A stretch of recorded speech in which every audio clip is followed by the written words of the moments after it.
Let nothing disturb you. Let nothing frighten you. All things fade away. God never changes. Patience obtains all things. Whoever has God lacks nothing. God alone suffices. Saint Teresa of Avila.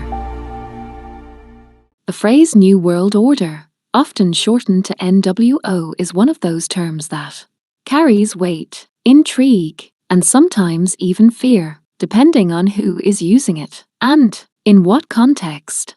It is real, but its meaning has shifted over time, and it is heavily dependent on their historical moment and the political moment in which it is invoked. At its core, the phrase "a new world order" is used to describe times when the global balance of power changes dramatically, when the international community seeks to establish new rules, new institutions, or new alliances. These are moments when the world feels like it is resetting.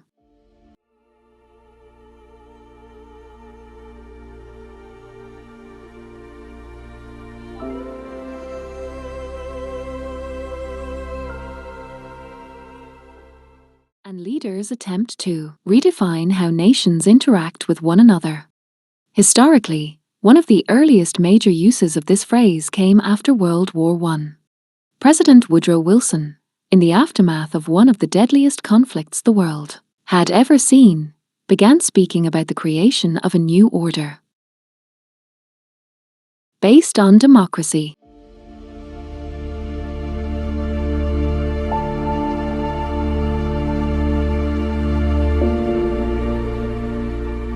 on diplomacy,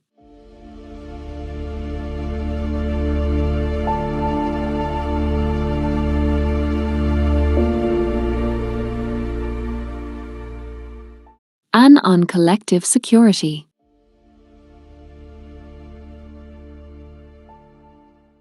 His vision gave rise to the League of Nations.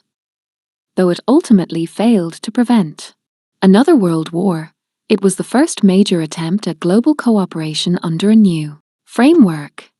After World War II, the phrase appeared again. This time, the devastation was even greater, and the need for a more effective global system was undeniable.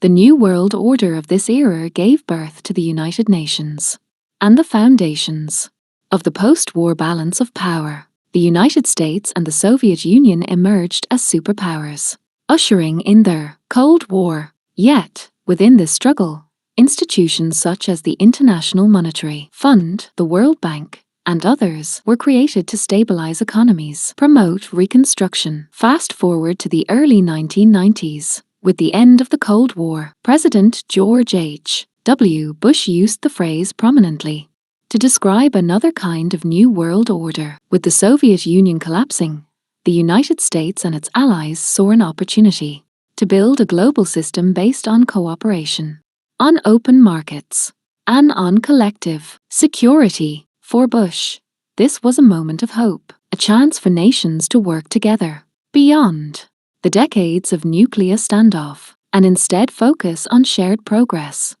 But outside of these official uses, the phrase has also taken on different, more controversial meanings. In public discourse, it has often been linked to conspiracy theories, claims that powerful elites are working in secret to control or restructure the world. While history shows leaders used the phrase to describe genuine shifts, its adoption in popular culture fueled a wide range of interpretations, not all of them grounded in fact. This dual life of the phrase as both a legitimate political concept and as a symbol in conspiratorial thinking has made it one of the most enduringly controversial expressions in modern times. In summary, the New World Order is not a single concept with one clear meaning. It is a phrase that has been used in different times and in different places to capture moments of dramatic global change. Sometimes it has been about hope for peace and cooperation. Sometimes it has been about power struggles and strategic realignments. And in modern times, it has also become a symbol of mistrust, of speculation, and of fear. Understanding the phrase requires context, recognizing that while the words stay there, same the meaning continues to evolve. If you like our videos, feel free to like and subscribe to Template Hub Driver, or contact us at templatehubdriver.com, or just email templatehubdriver@gmail.com.